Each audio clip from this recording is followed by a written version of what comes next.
in solidarity to speak out against anti-Asian racism. And I will not take time to go further than that. So I'm going to turn it back to Committee Person Bell. And again, thank everyone for joining us. So Mayor Keenan, thank you so much for your words of reflection. At this time, we are going to hear from Ms. Cecilia Burge, the first Asian American mayor in the township of Montgomery, to have remarks. Hello, everyone. Thank you so much for having me. I am truly honored to be here with all of you in solidarity. I have to say, I'm enormously proud that I came from Montgomery. Montgomery has been pushing for diversity for many, many years and many, many decades.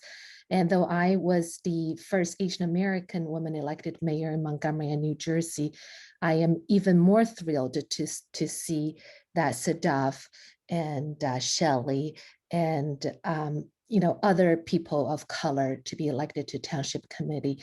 So I'm just incredibly grateful that that has been the mission for our town. Now, I feel incredibly sad and even angry. It's asking me to start my video. Thank you, sorry about that. So I'm incredibly sad and angry at what happened in Georgia.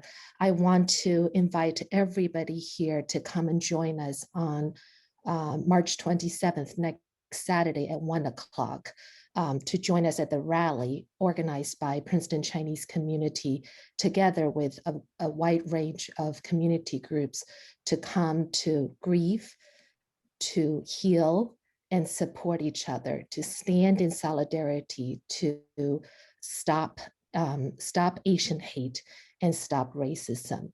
So I will not talk for too long, because I will save it for next Saturday. But in the meantime, I really want everybody to come and support each other. Thank you so much. Thank you so much, Cecilia, for being here with us. Thank you for your heart to serve, and we wish you the best. And for those who can make it, to please join in support of her efforts at this time. And so at this time, we are going to hear remarks from our very own Dia. Dia is a high school student at Montgomery, and she's also a member of the Inclusion and Equity Committee. Dia. Hi, everyone. So I know firsthand, as the daughter of two immigrants from Asia, that our parents and our grandparents left home because home had become the mouth of a shark. They didn't expect that the solace that they sought in the country that they left behind, that in this country would grow into more vicious jaws than the ones in the country that they left behind. I don't know when the American dream became elusive, but what I do know is that no one I know has it. I would like to read a poem today by Wang Ping called Things We Carry on the Sea, about the Asian American immigration process. So I'll just start now. We carry tears in our eyes. Goodbye, father, goodbye, mother. We carry soil in small bags. May home never fade in our hearts. We carry names, stories, memories of our villages, fields, boats. We carry scars from proxy wars of greed. We carry carnage of mining, droughts, floods, genocides. We carry dust of our families, neighbors incinerated in a mushroom of clouds. We carry our islands sinking under the sea. We carry our hands, feet, bones, heart, and best minds for a new life. We carry diplomats, medicine, engineer, nurse, education, math, poetry, even if they mean nothing to the other shore. We carry railroads, plantations, laundromats, bodegas, taco trucks, farms, factories, nursing homes, hospitals, schools, temples, all built on our ancestors' backs. We carry old homes along the spine, new dreams in our chests. We carry yesterday, today, and tomorrow. We're orphans of the wars forced upon us. We're refugees of the sea rising from industrial wastes. And we carry our mother tongues. I, hub, libe, amor, love, pingan, salam, shalom, paz, peace, shiwang, amal, hofung, esperanza, hope, hope, hope. As we drift in our rubber boats from the shore to shore to shore. We are all the model minority. We are told to work hard, to keep our heads down and our mouths shut. We are told that we have no choice but to fall into submission to the system that tells us we should abide by it, even when it represses us. The events that occurred in Georgia this past week have been an example of that. I hope that me and the rest of the Asian American community know now to never stay silent to the system that represses us so painfully. Thank you. Thank you, Dia. Thank you so much. That was absolutely beautiful and well said. And you know something? We don't fight racism with racism. We fight racism with solidarity. And that's a quote by Bobby Seale, and that's why we're all here this afternoon. Stand in solidarity. Racism has no place in Montgomery Township. And who else knows better than that than our very own committee person, Kent Twong, who you're going to hear from in just a moment. He's also going to reflect. Kent? Hi, everyone. Well, first of all, I just want to thank the Inclusion and Equity Committee and Committee Person Bell for organizing and hosting this very important event. I also want to thank everyone here today for their support of the Asian American and Pacific Islander community. Since my father's passing a few years ago, I've spent a lot of time thinking and reflecting on my family's experience, particularly as immigrants to this country. The obstacles my parents had to endure to provide for their family. Obviously, there's the language barrier, as well as the cultural differences, but also the verbal comments that they would receive on occasion that while we were good people, following the law, try to do things the right way, became citizens of this country. One couldn't help but wonder what is our place in America. More often than not, we hear these comments and we cope with them in private. For various reasons, we rationalize that it's no big deal. And we ultimately move on because, amongst other things, we don't want any trouble. Or if you're a woman, you're told that it's a harmless joke and you're being overly sensitive or dramatic. As I reflect upon the shootings in Atlanta last week and the anti-Asian hate over the past year, while violence of any manner is unacceptable, and this doesn't have to be and shouldn't be the line that defines what is acceptable versus unacceptable behavior.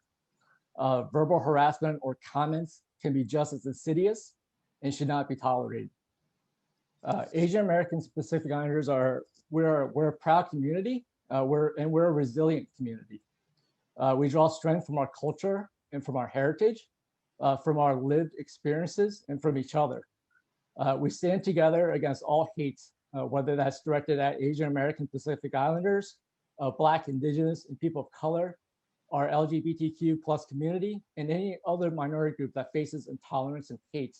So I'm very thankful for forums such as this, which provide an opportunity for us to come together as a community to reflect on the challenges our society faces as we pursue equality and inclusion for all. Thank you.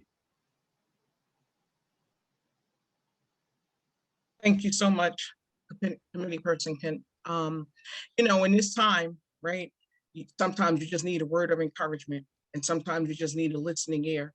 And so we're also privileged to have Reverend Null as a member of the Inclusion and Equity Committee, and he's going to just have a word of encouragement. Reverend Null? Yeah, so it's an honor to speak with you all today, and I'm sorry that we have to be here because we've had too many needs for community events where we have to stand in solidarity because of terrible violence and terrible things that have happened to people in our country. As a Christian person, I think about what we see in the New Testament and the Gospels, and what we see there is that what we believe as Christians is that God's work is a work that is about bringing people together, about breaking down boundary walls and bringing people together in beautiful community. And I wrote a little bit about this on my Facebook page this week about how we as Christians and what we know is true of the church, that we should be a place of breaking down barriers and bringing people together. So too should we make it true in our countries in which we live in. And so we as Americans, we are doing the best we can when we are bringing people together, and that it is beyond wrong. It is it is so deeply wrong to look at people based on where they come from or their ethnicities or their heritage and tell them that they do not belong or that they are somehow less than. So I know Shelley wanted me to say something encouraging, and sometimes as a pastor, the best that I can offer is to say that my heart is broken, as I'm sure many are as well. I, as a white man in this country, cannot begin to imagine the difficulties that people of color face, and I grieve with you, and I feel sorrow this day. And my prayer is that God will help us as a Montgomery community, and God will help us as a country to do better in the future, and to work to understand one another, to celebrate our differences, to see them as strengths and reasons to celebrate. And I am grateful to be a part of this community, and I am grateful for the diversity that exists in this community. I see it as opportunities to learn and to grow and to be enriched. And so each and every one of you as my neighbors, I give thanks to God for you, and I look forward to what our future can bring together.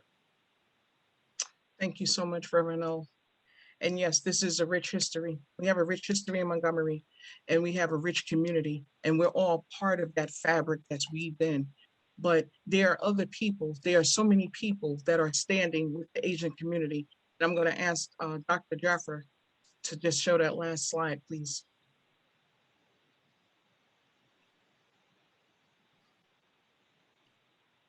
Just take a moment.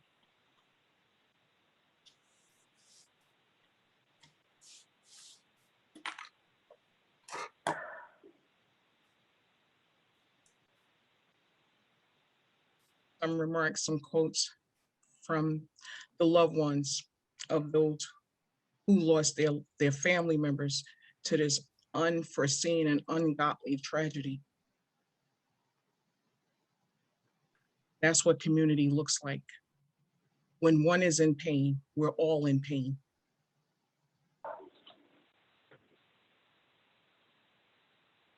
So I just wanted to show this and just know that we're a community and we are in this together. Unfortunately, this should not have happened. Thank you so much, Dr. Jaffer. Just wanted to show that.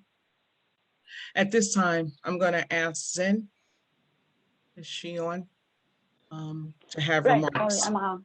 Okay, great, thank you. Hi, Shelley. Sorry about the computer issue. I was switching between okay. two computers and one cell phone, so. That's all right. Thank you, yeah. First of all, I want to thank you for all attendance today. It's so beautiful outside, but we are all here today for, we believe an important issue, not only for the Asian community. I believe it's for the whole society. It's a human issue, not only Asian issue.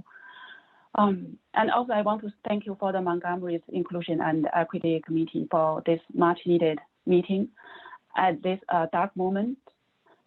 My heart is broken thinking about how my Asian family, friends, and colleagues have had to suffer over the past year, especially the past few days.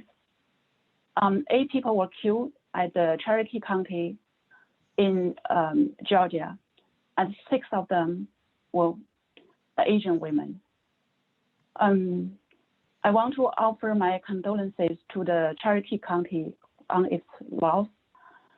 Meanwhile, I have been really deeply distressed by the remarks about the shooting suspect from the Cherokee County Sheriff's Office, Captain Mr. J. Baker. In my view, this is a clear case of hate crime. If this is not a hate crime, I don't know why that word was invented. But we all know the challenge to classify that legally is clear too.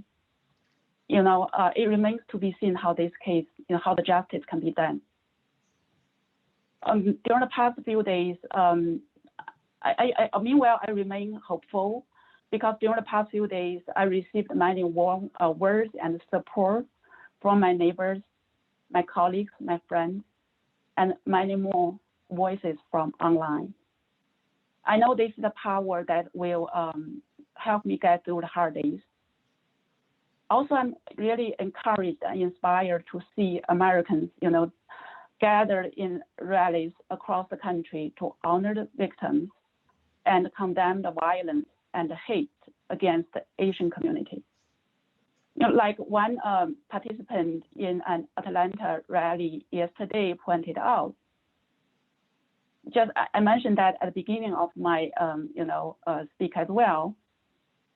This is an Asian community issue, but on top of that, it's more than that.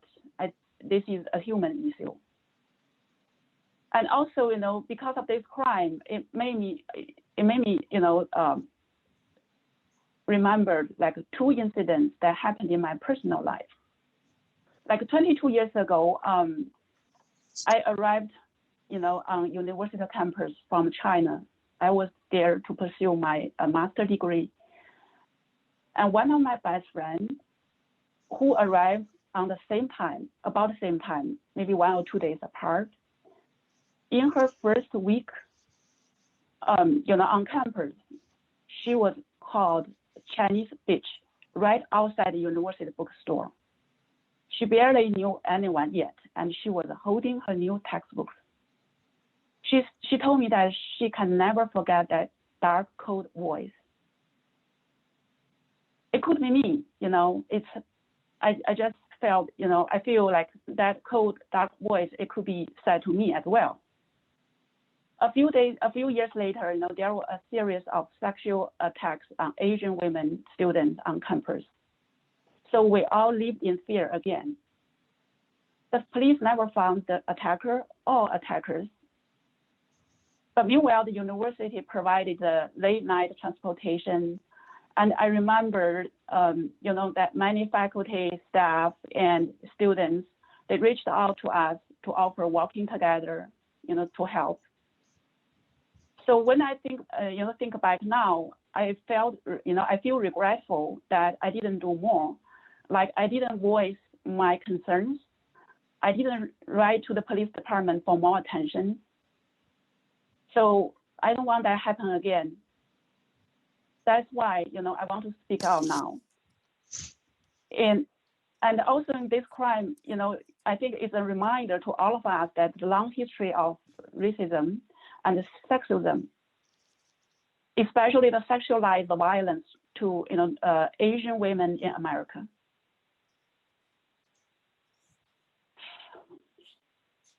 But again, like I feel hopeful. I remain hopeful because of the support and help I get from the people surrounding me.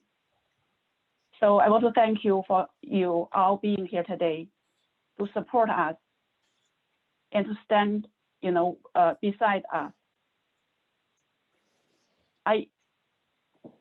I know that my experience or my best friend's experience is nothing compared to those who lost their lives in hate crimes.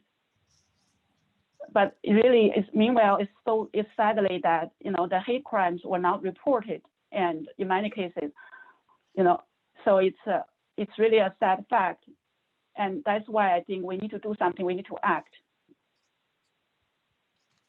Mm-hmm. I'm really moved by President Biden, by his words. He said, words have consequences. Our silence is our complicity. So I decide no more silence. I want to stop Asian narrative and stop, AAPI hate. The families of Atlanta shooting victims, they are calling for justice, and so are we. Again, thank you so much. Thank you so much, Shen, for sharing. We will not let bigotry prevail. Believe me, as a woman of color, a Black woman, trust me, I know what it feels like to come from a community that is targeted for who you are. So thank you so much for sharing. I am going to now ask Vivian Wayne. Hi, Shirley. Okay, hi, Vivian, there you are. Hi. Thanks, Shirley, for giving me this opportunity to reflect and share, which I feel it's much needed. right? Like everyone else, in the past week, I feel like really heartbroken for the victims, family and friends, and feel angry and sad, right?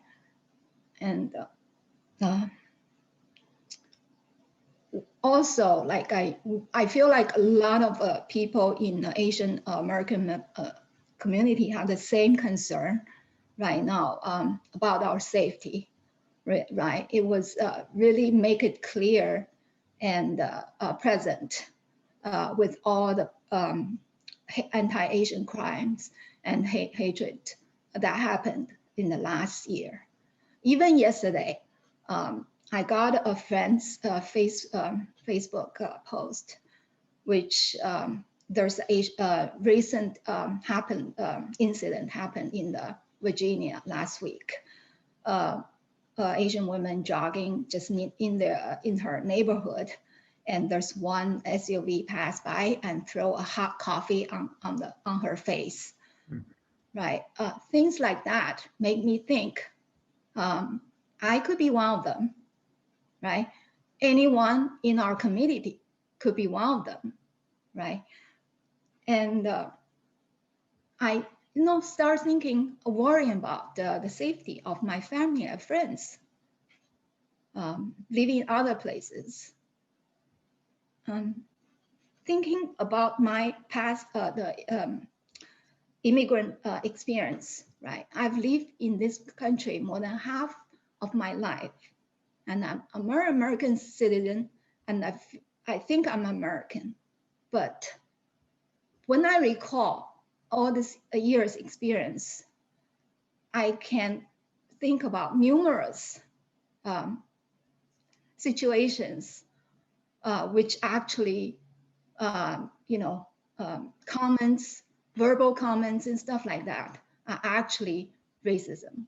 I feel like, it's for us, even though we work hard, we be a good citizen, still, right, by just looking at your face and your name, last name, you're not one of the citizens in this country. You're just foreigners, forever foreigners. That feeling, disturbing. It's been disturbing, right? And I brushed it out in the past because I thought, okay, people does not do this intentionally, right?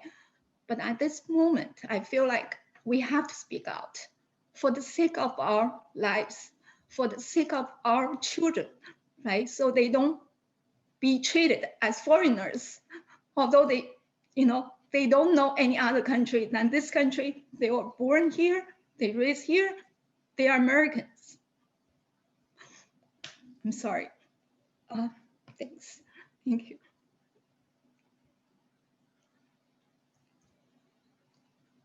Vivian, no reason to be sorry. Your tears are cleansing, and they communicate sometimes the words that we're unable to convey. That's why we provided this space. And this is a safe space, so no reason to be sorry. So at this time, I'm going to ask Nina, I see Nina, to share remarks.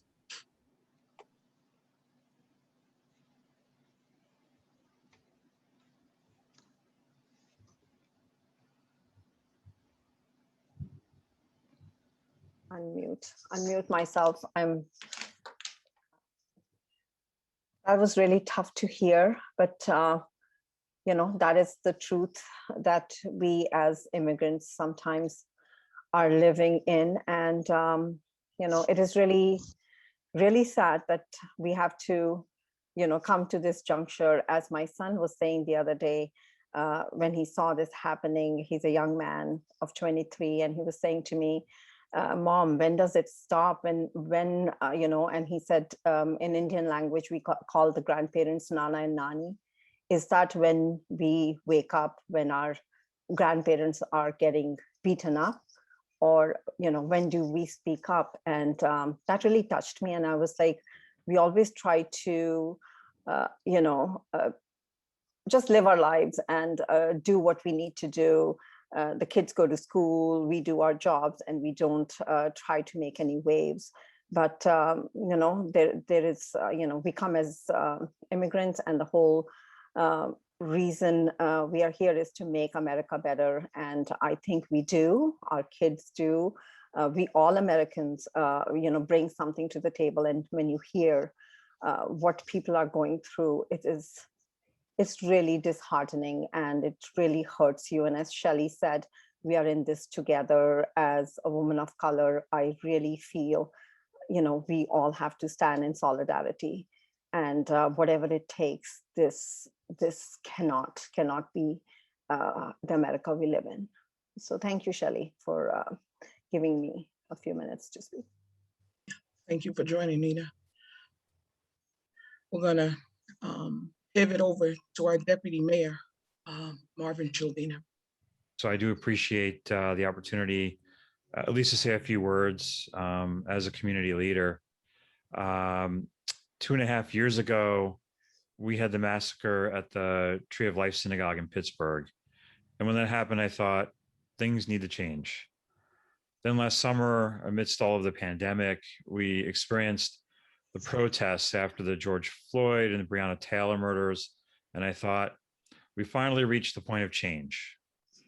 And then we had the election in November, the occupant of the White House changed, and I thought, change has come. But in reality, nothing seems to have changed. The Asian and Asian American community are in the crosshairs of the racists right now. And the massacre last week in Atlanta was only the latest example of racial injustice in this country. All of this simply must stop. Maybe I'm the fool here, but I am an optimist. I believe in the good of people. We are not born hating each other. It's taught and learned. And if that's the case, we can also teach people to and have them learn to love everyone in our country and our community, and that we're all equal, and we are all striving for the same thing, love and respect. I am here today to support the Asian community here in Montgomery, in New Jersey, and across the country. I am with you. We are with you. You should not have to live in fear. That was supposed to be the promise of America, a refuge, a sanctuary, a safe haven, life, liberty, and the pursuit of happiness, equality. Let's all fight together to achieve that for all people. It may take more battles, but I am confident that we will achieve this goal. So again, thank you for letting me speak today. And by all means, if there's some way I can help anybody who's on this call here today, or anybody else in our community, please do not hesitate to reach out. We all have to be in this together, and I'm here for you. So thank you again for the opportunity to speak. Thank you so much, Deputy Mayor Childina. Now we're going to hear from William and Donna. Can you unmute yourselves, please? Yes, thank you. Thank you, Shelley, and everyone for this chance to speak. I think we have more of a question or maybe a statement. Particularly, we feel a need to reach the younger generation in our town. And we wondered, what's being taught in the school curriculum regarding the history of, in this case, Asian immigration, as well as the experiences of Asian Americans. And it could cover, the contributions as well as the discrimination and racism and violence that Asian immigrants and Asian Americans have endured since their first arrival in the mid-19th century. This certainly could be applied to all groups, but we wondered what is being covered in the town curriculum. And I guess the second question is this information, including the curriculum and tests, texts that might be used in the schools? Is this available to us as Montgomery residents?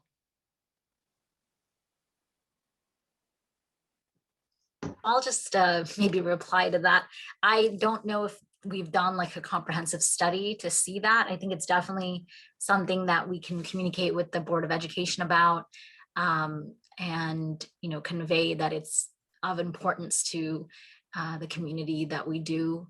I know that there are people who are working on at the state level mandating Asian American studies and education. So I actually was just contacted by some people who are working on that.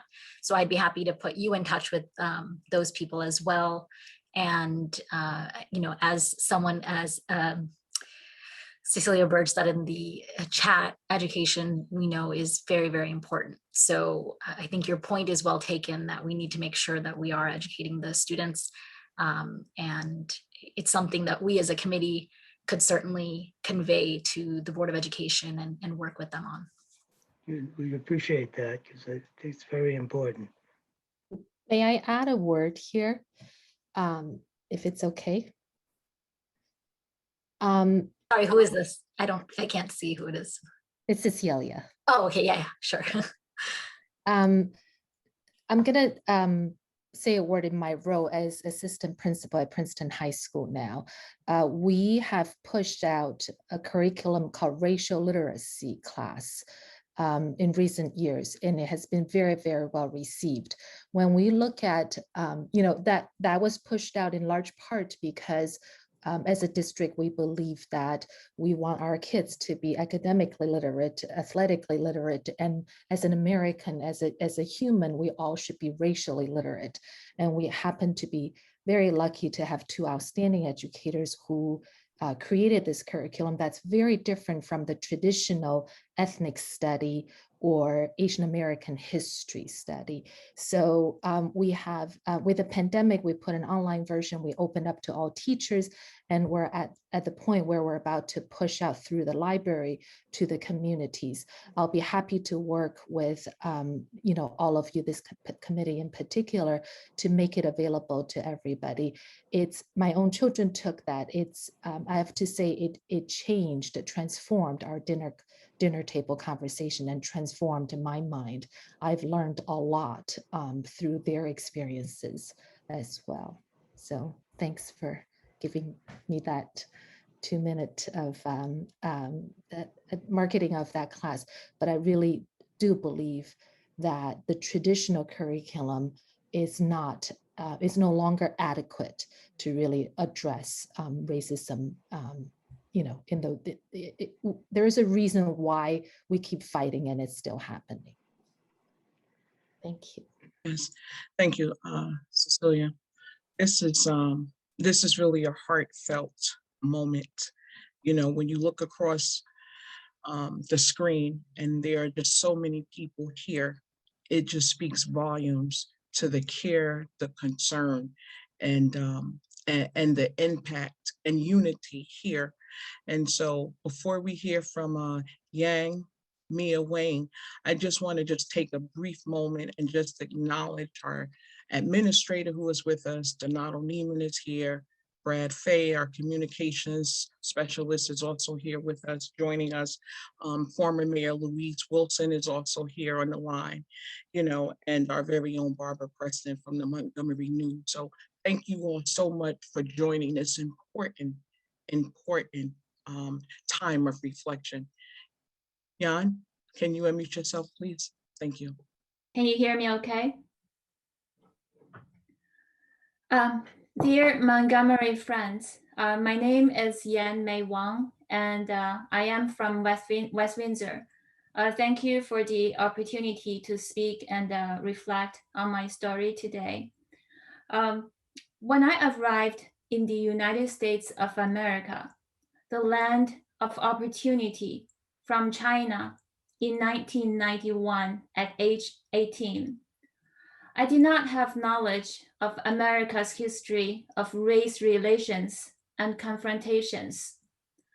Although I saw slavery in the translated Gone with the Wind movie, the translated Little House on the Prairie TV series reaffirmed me that the United States of America was mainly a white country. My first exposure to Asian American racial tension was on my Greyhound bus trip from Northern Arizona University to Los Angeles, June 1992, when I passed burned down buildings in Koreatown right after the 1992 Los Angeles riots, where mainly stores owned by Koreans and other ethnic Asians were targeted. That summer, I lived in the Los Angeles Korean town, shopped in their stores, did laundry at Korean laundromats, passed drug dealers on street corners, and helped in a Chinese fast food restaurant near downtown Los Angeles, serving mainly African Americans and people of other minority groups. I deeply felt the desire of people of all backgrounds to fight for a better future for their children by working hard with whatever resources they had in hand at that time. Although these are fights that one individual or individuals of one group could win by working hard alone. When the murder of 6 women of Asian descent was added to the long list of fights for Asians' equal rights as Americans last week, the Chinese Exclusion Act of 1882, the Japanese internment camps from 1942 to 1945, the Vincent Chen murder of 1982, the Los Angeles riots that targeted Asian stores of 1992, the China virus labeling last year, we realized that this time we had a different battle to fight, one that may not be winnable through hard works of one community alone, for we are only safe when we are all safe, and we are only equal when we are all equal. So today we gather and here, for we are determined to stand united, not only with all members of Asian communities, but also with all members of the Black, Latinx, Indigenous, and communities of color, people of all gender identities and sexual orientations, people of all religions and spiritual beliefs, people of all ability, and all who believe in humanity. For we know that we're fighting the same fight together for safety, dignity, and justice for all. Thank you everyone for being together at this fight today. Thank you very much. Thank you so much, young man. Well, that was well said. You know, this really has just been a very exhausting and frustrating week. For me, it was George Floyd all over again. But the narrative that sticks and penetrates my soul is this shooter's motives was not racially motivated. And it prompts the question that I've been pondering over and over again, especially as a Black woman. Are we not American enough? Are we not loyal enough? When will it stop? I don't have the answers for that. But as the liaison to the Inclusion and Equity Committee, we will continue to stand in solidarity. We will continue to speak up and speak out against injustice and racially motivated crimes. So at this time, thank you all so much for joining us. And I'm going to turn it over to our chair, and she's going to close us out, Dr. Jaffer. Thank you, Shelley, so much, Committee Person Bell, for your heartfelt connection to what's happening. The the fear, the pain that many Asian American community members are feeling right now. I can say that when anything like this happens, Committee Person Bell is someone that I feel like I can turn to and speak with about what's taking place. So I have felt a sort of like a heaviness, as Committee Person Bell said, ever since we learned about the murders in Atlanta. And certainly, as others have remarked upon, racism and prejudice really stems from not seeing people in their full humanity. And I think that's what hurts, because we all want to be recognized for our full humanity. And so not hearing about the victims, and that's why I think it was so powerful, the presentation that Committee Person Bell created that had the names on them. Not hearing about the victims and having so much of a focus on the perpetrator and what might have motivated them and what seems to be making excuses for them. And as some of the other speakers have mentioned, that this country has a history of specifically excluding Asians, not wanting them to emigrate to this country, not wanting to give them citizenship, not considering them, fully American enough. And I think basically every Asian American on this call has experienced being told to go back to your country, or where are you really from?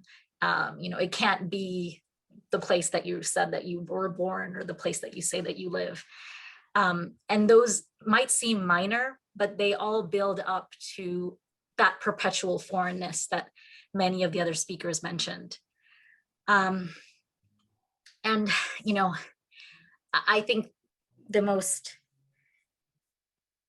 the experience that I had that really made it very, very real to me was my childbirth experience. And, I've shared this with some people, but, in my labor, and most of the medical staff were all white American who were dealing with me. They would throw these offhand comments like, oh, there was an Asian woman who delivered this huge baby with no medication. And I'm in labor thinking, why are you mentioning the person's race? And I was told, oh, you don't look like you're in enough pain yet.